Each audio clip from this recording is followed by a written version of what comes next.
예수님께서 제자들을 이제 부르시고 본격적인 사역을 이제 시작하십니다. 예수님의 사역은 처음부터 천국 복음과 또 병자들을 치료하시는 모습으로 시작되어집니다. 그러다 보니까 수많은 사람들이 예수님의 소식을 듣고 구름처럼 몰려들게 되죠.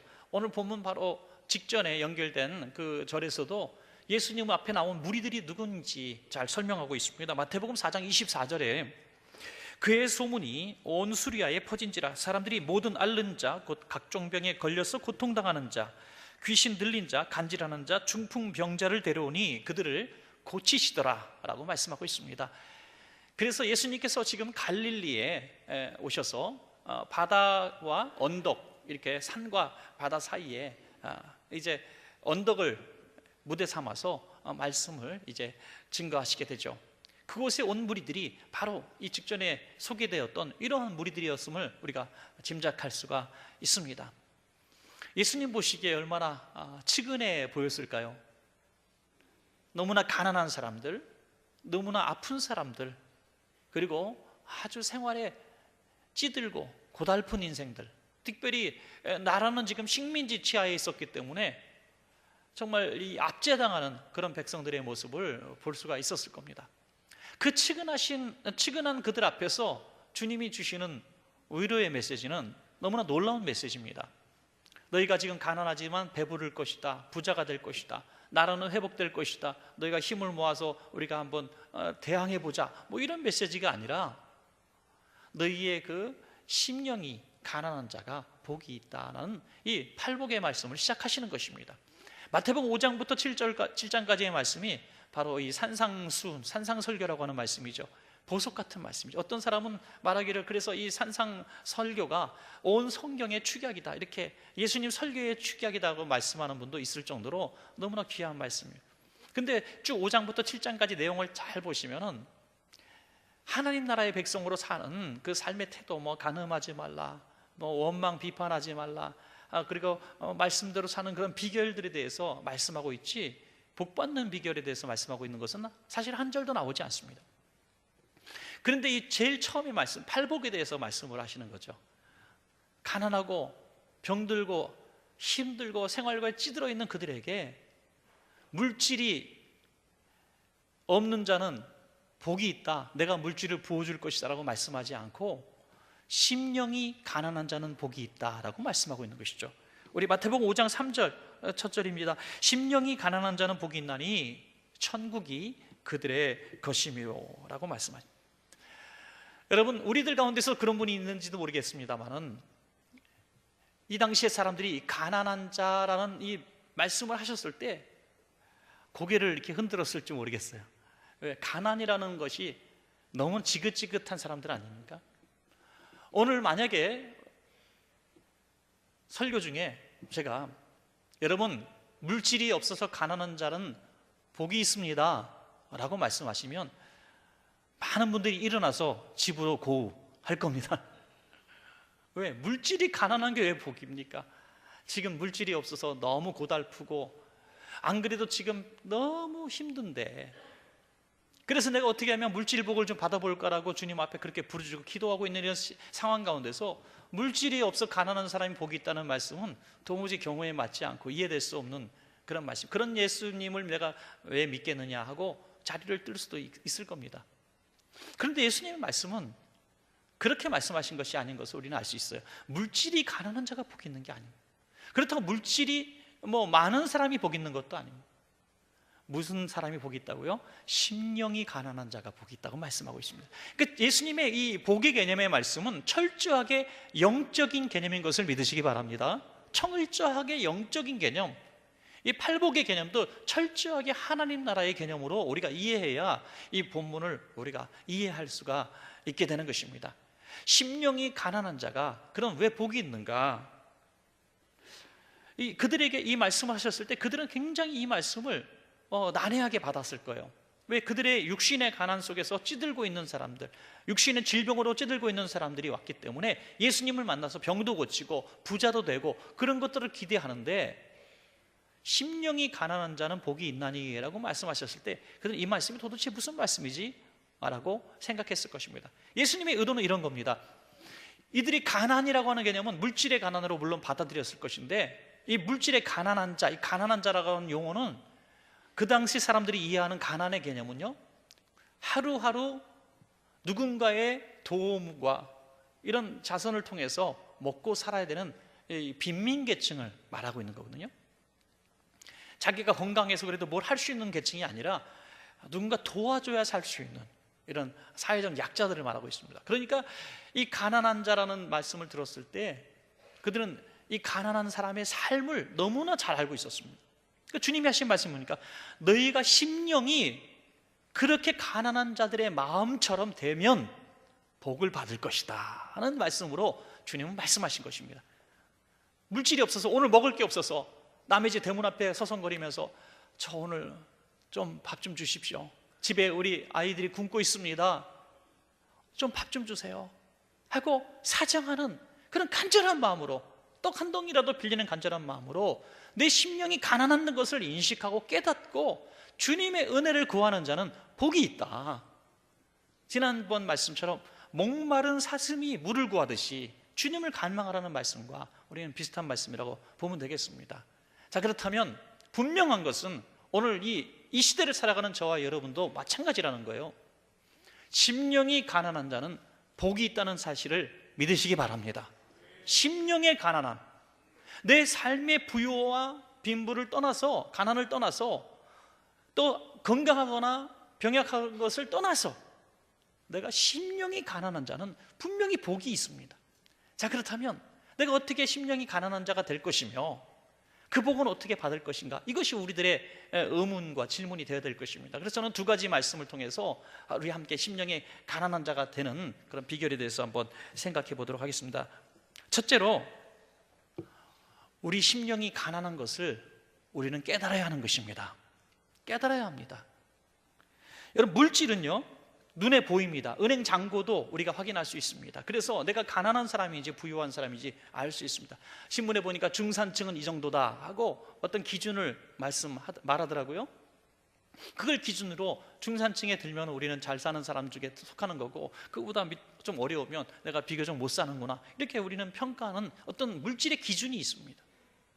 그런데 심령의 가난한 기준은 무엇을 가지고 심령이 가난하다, 심령이 부유하다 할 것인가 하는 것이죠.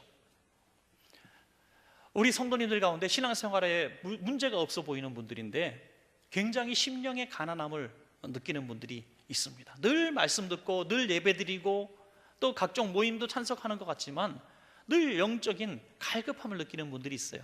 그분들은 복된 사람들입니다.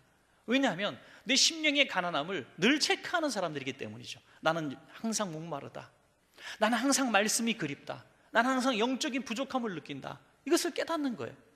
그런데 심령의 가난함을 깨닫지 못하는 사람은 너무나 불행한 사람입니다. 왜? 나는 차 있는 것이 없음에도 불구하고 나는 문제가 없다고 생각하는 거예요.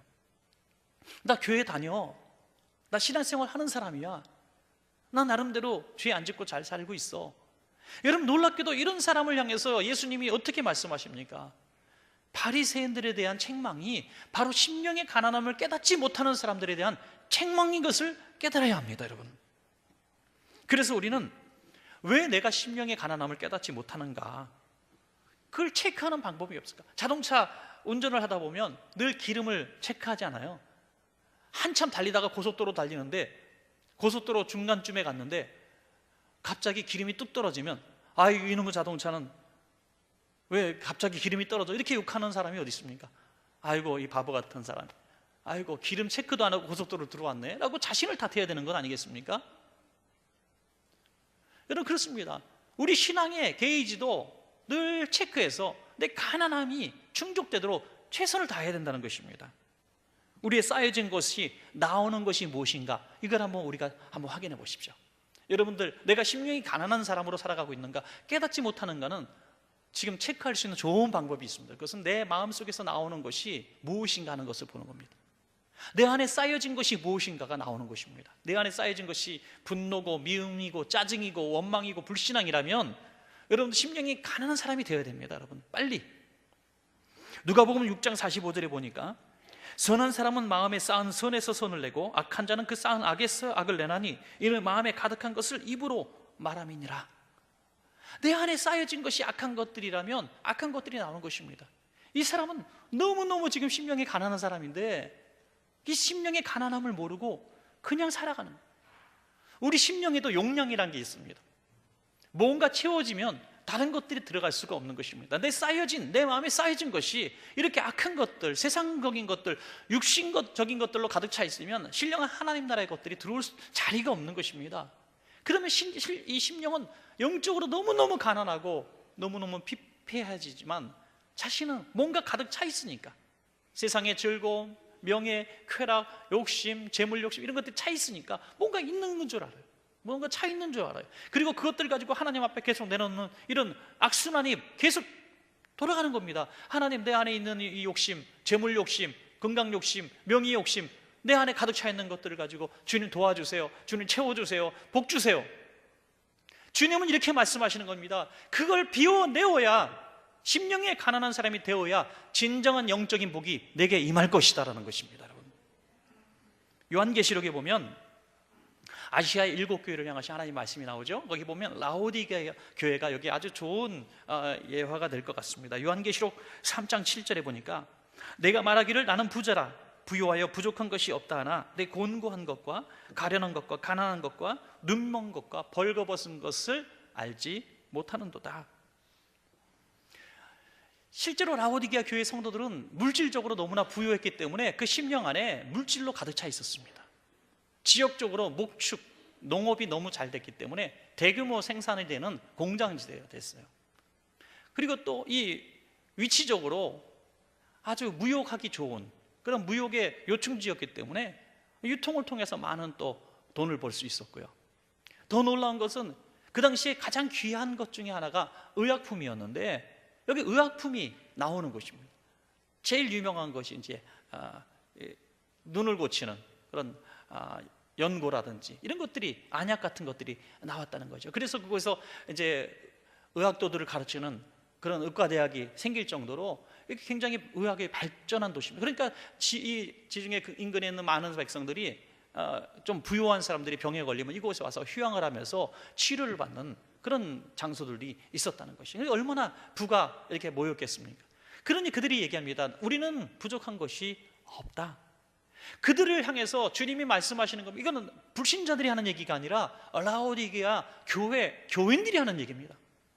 주님이 하시는 말씀이 뭡니까? 야, 니네가 부자라고? 천만에 내 곤고한 것을 봐라. 내 가련한 것을 봐라. 내 가련한 것을, 내 벌거벗은 것을 봐라.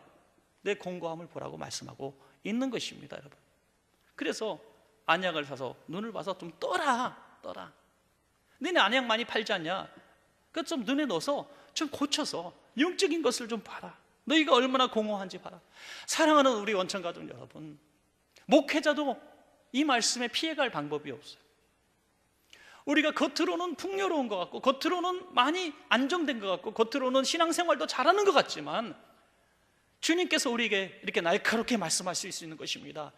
네가 영적으로 부유하다고, 네가 영적으로 만족한다고, 이만하면 됐다고, 천만에 내 곤고함을 봐라.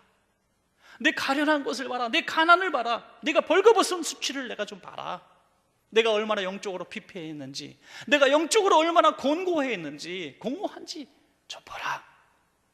사랑하는 여러분, 오늘 이 말씀을 듣고 다시 한번 내 심령을 뒤돌아봐서 내 심령이 육신적인 것으로 가득 차 있어서 영적인 것이 들어오지 못해서 공고하고 공허한 내 모습을, 정체를 볼 수 있는 분은 복이 있을 줄로 믿습니다.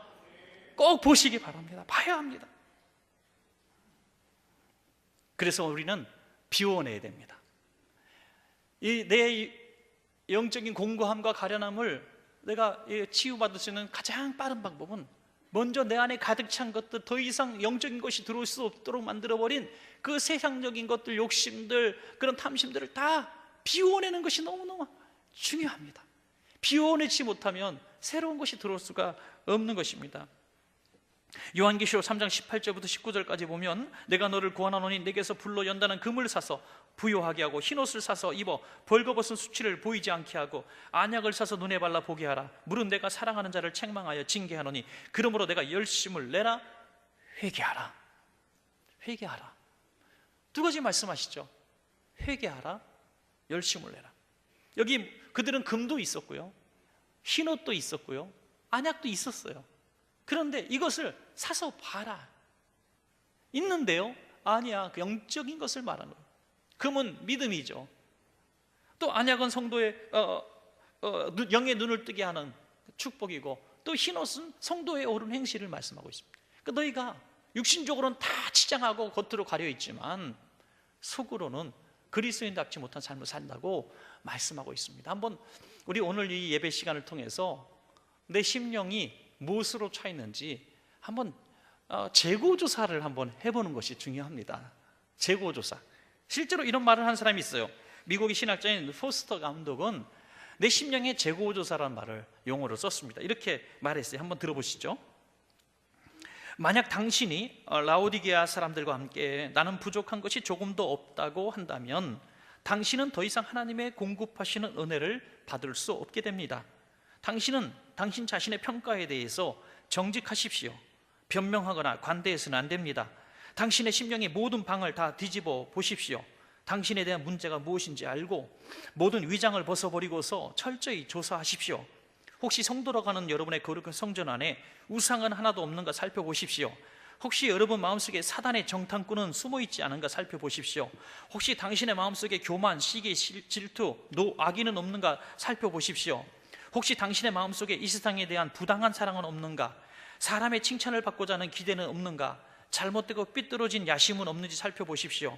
그리고 이 재고조사의 결과가 아무리 비관적이라 할도 누구도 그것에 의해 영원한 파산자로는 되지 않는다는 것을 기억하십시오. 오히려 여러분의 모든 필요를 그리스도에게 고백하십시오. 어쩌면 이렇게 말씀을 잘 하셨는지 모르겠어요. 우리 인생의 심령의 재고조사를, 여러분 통장 잔고 늘 확인하시잖아요. 통장 잔고가 얼마 있는지도 모르고 막 질러 막 카드 써. 이런 분들은 파산하게 되는 거 아니겠습니까? 내 심령에 무엇이 쌓여 있는지도 모르고 그냥 신앙생활 무조건 하면은 쌓여지는 은혜와 축복이 있습니까? 아니라는 거예요. 쌓여진 것에서 나오는 게 내 삶의 결과, 열매이기 때문에 내 쌓여진 것들이 세상적이고 탐심이랑 재고조사를 했는데 그것만 잔뜩 쌓여 있어 내 창고에, 그럼 비워내야 돼요. 우리가 자동차 트렁크에 있는 쓸데없는 것들도 한번 비워내고, 한번 이사 갈 때 쓸데없는 물건들 다 갖다 버려요. 또 새 것이 들어오잖아요. 마찬가지로 우리 심령 속에 재고조사를 오늘 해서 정말 영적이지 못하고 악하고 더럽고 냄새나는 것들이 있다면 그거 잘 집어내서 회개하십시오. 여러분들 회개하는 거예요. 그리고 다 쏟아내버리면 그 빈 마음 가운데 주의 은혜가 임할 줄로 믿습니다. 여러분, 자, 마지막 두 번째로 가난한 심령 안에 이제는 성령으로 채워야 하는 것입니다. 여러분, 비워낸 이후에는 뭔가 더 악한 것들이 빨리 들어옵니다. 여러분, 은혜 받고 기도원 같은 데 가서 은혜 받고 집회를 통해서 은혜 받은 사람들은요 굉장히 중요한 실수를 할 수 있습니다. 그것은 내가 지금 은혜를 받아서 내가 굉장히 거룩한 사람이 되는 걸로 착각하는 거예요. 말도 행실도 생활도 굉장히 거룩해 보여요. 그래서 은혜 받고 충만하게 들어가면 집에 있는 남편도 마귀로 보이고 자식들도 다 반항하러 보이고 왜 그렇게 사는지 알 수가 없어요. 김지사님 보니까 신앙생활 걷다 이러면 안 돼, 이렇게 욕이 나오는 거예요. 그죠? 이게 은혜 받은 사람이 그렇게 보이는 것은 굉장히 좋은 겁니다. 왜? 지금 내가 은혜 속에 있기 때문에 은혜 아닌 사람들을 분별할 수 있는 영의 눈이 열린 것입니다. 그러나 조금 더 성숙한 사람은 자기 의 속에 사로잡히지 않습니다. 아직 신앙의 깊이가 들어가지 못하고 비성숙했기 때문에 비판이 나오는 겁니다. 볼 수는 있는 눈이 있지만은 비판하고 정죄하는 것입니다. 그 수준에 하나 더 올라가는 것은 바로 내가 성령의 사람이 되는 것입니다. 여러분, 성령의 사람이 되면 비판이 아니라 치유하는 방법에 대해서 말씀하게 되죠. 죄인을 정죄하는 것이 아니라 죄인을 안아주게 되는 것입니다. 여러분, 이게 주님의 사랑인 줄로 믿습니다. 이것이 내 안에 성령이 반드시 신속하게 채워지지 않으면 일어나는 이런 악한 결과에 대해서 천사가 마귀가 되듯이 하나님께 쓰임받았던 위대한 종들이 이단의 교주가 되듯이 정말 하나님 앞에 은혜 충만히 받던 사람들이 오히려 교회를 힘들게 만드는 그런 영적인 분란을 일으키는 사람이 될 수도 있다는 것입니다. 그래서 우리는 성령으로 채워야 된다고 하는 것입니다. 사도행전 1장 4절부터 5절까지 말씀 보시겠습니다. 사도와 함께 모이사 그들에게 분부하여 이르시되 예루살렘을 떠나지 말고 내게서 들은 바 아버지께서 약속하신 것을 기다리라. 요한은 물로 세례를 베풀었으나 너희는 몇 날이 못되어 성령으로 세례를 받으리라. 아멘. 예수님이 이제 부활 승천하셔서 제자들과 헤어지게 되십니다. 그들에게 지금까지는 예수님이 함께 계셨기 때문에 하나님 앞에 기도로 구할 것이 없었습니다. 왜? 예수님께 말하면 되니까요. 그러니까 이제는 너희는 구하라. 이제는 구하라. 성령님께 구하라는 것이죠. 보혜사 성령님을 너희에게 보내줄 테니까 성령님께 구하라. 그래서 그들은 예수님의 어머니와 형제들과 사도들과 성도들 120명이 모여서 열흘 동안 간절하게 기도할 때 성령이 강력하게 임하신 것입니다. 약속대로 임하셔서 그들의 빈 마음 가운데 성령이 강하게, 왜 열흘 동안 기도하게 하시고 성령이 임하셨을까? 여러분 궁금해 하시는 분 없습니까? 그래서 어떤 분은 10일 기도회, 우리도 10일 기도회 정도 한 적이 있잖아요. 열흘 정도 기도해야 성령이 임하실 것이다, 이렇게 생각을 할 때가 많아요. 근데 제가 나름대로 한번 생각해 봤어요. 왜 열흘이라는 시간을 기다리셨다가 성령을 부으셨을까? 몇 날이 못 돼 그러면 2, 3일 만에 주셨어야 되는 거 아닙니까? 왜 열흘? 그 기간에 비워내는 시간을 저는 주셨다고 보는 거죠. 비워내는 시간, 철저하게 육신적인 것들, 죄에 얽매였던 지난날의 삶의 모습들, 이런 모든 것들을 씻어내고 벗겨내고 비워내는 순간에 깨끗한 성령 심령 가운데 성령님이 임하신 것입니다. 여러분 예배야말로 바로 이것이 이루어지는 복 있는 시간입니다. 비워내고 성령을 받는, 비워내고 성령님을 받는. 그래서 예배의 가장 중요한 요소는 우리가 뭐 찬양도 드리고 기도도 하고 헌금도 드리고 이렇게 우리가 하나님의 말씀도 듣고 이렇게 나누는 이 예배가 있지만, 예배의 정말 중요한 요소는 저는 비워내고 채우는 것이라고 봅니다. 비워내고 채우는, 일주일간의 삶을 통해서 덕지덕지 묻었던 세상의 때와 세상이 주었던 영향들과 또 세상에 주었던, 나에게 아픔을 주었던 그런 상처들, 미움들, 증오들, 탄식들, 섭섭함들, 이런 모든 것들도 이곳에서 팍 비워내는 겁니다. 회개할 거 회개하고, 놓아줄 거 놓아주고, 비워내고 주님 앞에 가난한 마음이 되는 겁니다. 주님, 저는 다 비웠습니다. 제 심령 안에 아무것도 없습니다. 주님, 성령이 임하시옵소서. 그럴 때 예배 가운데 성령님이 이 자리에 계시기 때문에 열린 마음 가운데 성령님이 강하게 임재하시는 것입니다. 여러분 예배 가운데, 이 자리 가운데 얼마나 거룩하신 성령님이 임하시는 것을 여러분 꼭 인식하시고 믿으시기 바랍니다. 저는 이 예배 시간이 얼마나 소중한지 정말 정말 느낍니다. 이 예배를 위해서 얼마나 많은 성도들이 기도하지 아십니까, 여러분? 수예배 때, 철야 예배 때, 새벽 예배 때, 또 지금 예배드리는 이 순간에도 지하에서, 기도실에서 이 예배를 위해서 기도하고 있습니다. 무슨 기도합니까? 주여, 우리 성령께서 임재하여 주시옵소서. 이 기도하는 거예요. 이 기도하는 거예요. 성령님이 이 자리에 계십니다. 의심하지 마십시오. 확신하십시오. 그러므로 마음만 열면 되는 거예요. 얼마나 유익한 시간입니까, 여러분? 물론 우리가 일하다가도, 운전하다가도, 뭐 어떤 사무실에서 일을 하시다가도, 홍보하다가도 성령님이 강하게 오실 수 있어요. 그렇지만 예배 시간만큼 너무너무 유익하고 성령님 모시기 좋은 시간이 어디 있습니까, 여러분? 요한계시록 3장 20절에 볼지어다 내가 문 밖에 서서 두드리노니 누구든지 내 음성을 듣고 문을 열면 내가 그에게로 들어가 그와 더불어 먹고 그는 나와 더불어 먹으리라. 우리 청소년 수련회 같은 수련회도 마찬가지고요, 청년들 수련회도 마찬가지고, 우리 그래도 집사님들 성인 수련회는 그래 처음 난 것 같아요. 왜냐면 성인들이고 빨리 이렇게 인식하시고 자원에서 오신 분들인데 억지로 온 아이들 정말 힘들더라고요. 특별히 저도 대학교 채플 같은 데 설교를 많이 갑니다. 저 일반 대학교도 많이 가요. 인근에 있는 학교, 안 간 학교가 없을 정도로 다 가봤지만 제일 힘든 게 대학 채플 설교인 것 같아요. 그분이 그런 얘기에 들어가는데, 목사님 너무 기대하지 마시고요, 조영기 목사님 와도 애들 다 잡니다, 그러더라고요. 그러니까 애들이 마음을 딱 닫아놓는 거예요. 아유, 오늘 또 채플 그냥 기독교 학교니까 그냥 뭐 이렇게 때우려고. 그래서 이제 저는 또 안 재우려고 재밌는 얘기부터 시작하죠.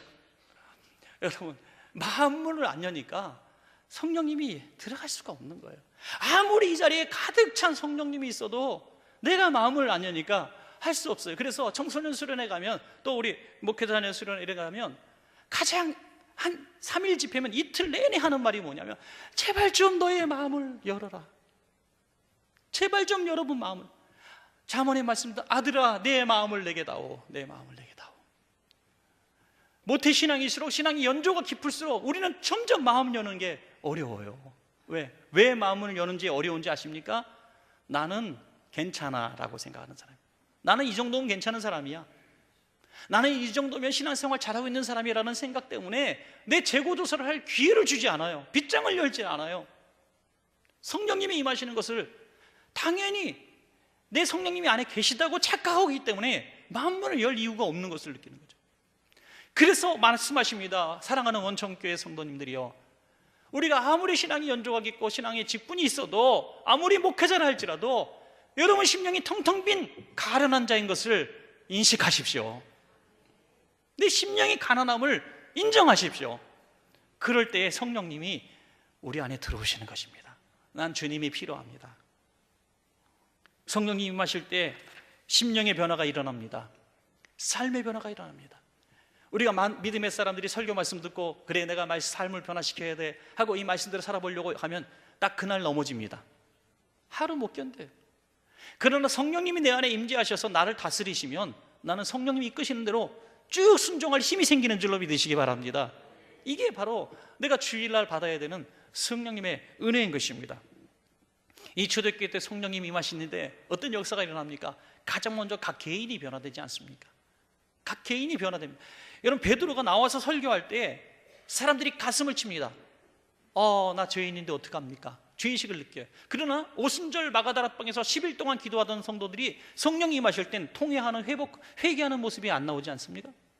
이상하게 보지 않아요? 성령이 임하시는 모든 역사는 처음엔 다 회개가 있습니다. 근데 그 자리에는 회개가 지금 나오지 않았어요?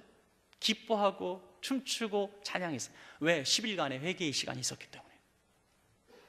회개한 심령 속에 성령이 임하시지 성령이 그냥 임하시는 법이 없습니다. 가슴을 치는 그들 앞에 베드로가 말합니다. 너희가 회개하여 성령을 받으라. 할렐루야. 그러므로 예배 시간에 꼭 해야 될 것은 회개입니다.